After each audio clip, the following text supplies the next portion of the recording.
चलिए फ्रेंड्स, तो मैं आपको आरआरबी ग्रुप डी का जो 23 अगस्त का पेपर था शिफ्ट 1 का, वो डिस्कस करा देता हूँ, जिसमें रीजनिंग, मैथ और जनरल अवेयरनेस के सारे क्वेश्चंस हैं। ठीक है, क्वेश्चन नहीं है, मैं आपको ये बता दूंगा कि मैथ्स और रीजनिंग कैसे आया हुआ है, क्योंकि मैथ्स और रीजनिंग इतनी जल्दी एक्यूरेट क्वेश्चंस पाना बहुत मुश्किल हो सकता है, क्योंकि लोगों को याद नहीं रहता है। तो मैं आपको जीके जीएस के सारे क्वेश्चंस को जल्दी से रिवाइज करा देता हूँ और बता देता हूँ कि कैसे क्वेश्चंस आए थे। तो एक क्वेश्चन आपसे पूछा था, अवतल दर्पण में वस्तु को कहाँ रखेंगे तो इमेज बहुत छोटा बनेगा। तो बेटा जितनी दूरी हम रखें, मतलब जितना हम वस्तु को दूर रखेंगे उतना इमेज छोटा बनेगा, मतलब इन्फिनिटी। ठीक है, मेंडलीव आवर्त सारणी के बारे में कौन सा कथन सही है।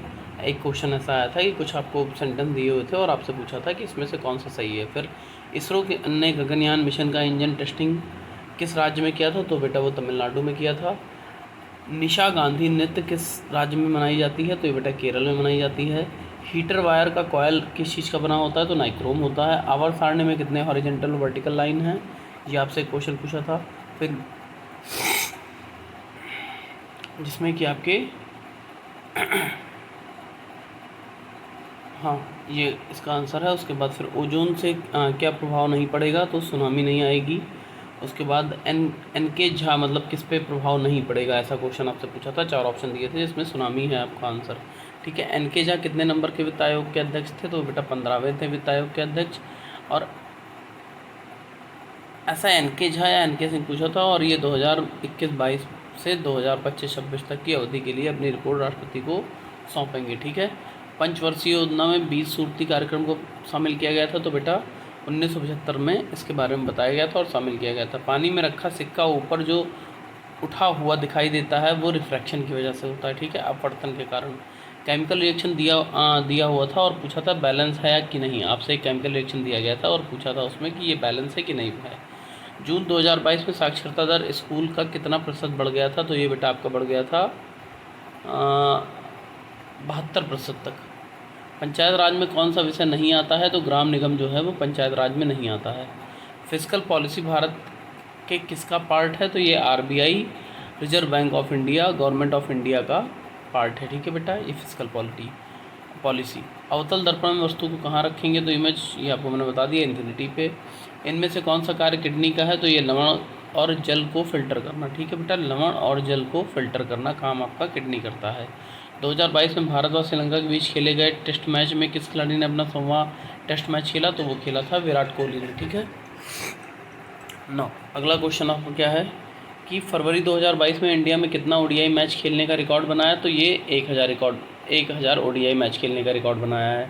फिर C2H2N किस रासायनिक का सूत्र है, तो ये आपका एल्कीन है। उसके बाद एल्केन का सामान्य सूत्र होता है CnH2n+2 और एल्कीन का होता है CnH2n। ठीक है बेटा, ये आप याद रखेंगे, अगली शिफ्ट में पूछा जा सकता है। फिर एल्काइन का सूत्र होता है CnH2n, ठीक है, H2N2, ठीक है, CnH2n2। उसके बाद ओम का नियम का सूत्र आपसे पूछा था कि ओम के नियम, तो आपको मैं बता दूं कि ओम का नियम का सूत्र V=IR होता है। इस सोर्स फार्मूला के द्वारा आप वोल्टेज, धारा और प्रतिरोध का मान निकाल सकते हैं। ओम का नियम तभी लागू होता है जब भौतिक अवस्थाएं कांस्टेंट मतलब स्थिर होती हैं। ठीक है बेटा, एन के सिंह के बारे में आपसे मैंने पहले बता दिया कि 15वें नंबर के वित्त आयोग के मंत्री थे, और ये इन्होंने ना पूछा आपसे कि ये आपके 15वें वित्त आयोग के अध्यक्ष थे, और ये अपनी रिपोर्ट जो है वो 21-22 से लेके 25-26 तक की अवधि के लिए अपनी रिपोर्ट राष्ट्रपति को सौंपेंगे। उसके बाद जून 2022 तक कितने प्रतिशत विद्यार्थी विद्यालय में पढ़ते थे, तो ये 72% थे। भारत में कौन सी योजना भोजन देने वाली सबसे बड़ी योजना बन गई है, तो अन्नपूर्णा योजना है। ठीक है बेटा, सामूहिक रूप से मंत्रिपरिषद लोकसभा के प्रति किस आर्टिकल के तहत जिम्मेदार होते हैं, तो ये 75A होता है आपका। आर्टिकल्स वगैरह जरूर से याद कर लीजिएगा। यमुना नदी की सहायक नदी में से कौन सी नहीं है, तो ये चेनाब है। बेटा प्लीज़ चैनल को सब्सक्राइब कर लीजिएगा और बेल आइकन को प्रेस कर लीजिएगा, ताकि हम ऐसे मोटिवेट होते रहें और आपको तेज़ी से आपके एग्ज़ाम का एनालिसिस कराते रहें, जिससे आपका टाइम ना वेस्ट हो और आप अपने एग्ज़ाम को प्रॉपर तरीके से रिवाइज़ करके दे पाइए। ये जो एनालिसिस होता है ये केवल आपको इतना बताने के लिए होता है कि आपके एग्ज़ाम में कैसे क्वेश्चन आ रहे हैं और आपको कितना अपडेट रहना है। ठीक है, गंगा नदी का पानी किस बैक्टीरिया के कारण प्रदूषित हो रहा है, तो वो कैलीफॉर्म बैक्टीरिया है। भारत की सबसे बड़ी खारे पानी की झील किस राज्य में है, तो वो उड़ीसा में है। और मॉडर्न पीरियोडिक टेबल के बारे में पूछा था, तो उसमें 7 पीरियड और 18 ग्रुप होते हैं, ठीक है। फिर 4 क्वेश्चन की 2 रेजिस्टेंस पैरेलल में मतलब आपको लगा के दी गई थी। एक क्वेश्चन ऐसा पूछा था कि 5 वोल्ट की वोल्टेज है तो करंट कितना पास होगा, तो ये आपका 2.5 है, ठीक है। उसके बाद सिंधु नदी से ब्रह्मपुत्र नदी की 2500 किलोमीटर की छेद में किस में आती है, तो ये हिमालय पर्वत में आती है, ठीक है। फिर आपसे एक क्वेश्चन पूछा था कि कौन सा सही है और इसमें से किडनी का कार्य कौन सा, वो मैंने ऊपर बता दिया आपको, लवण और जल को फिल्टर करना है।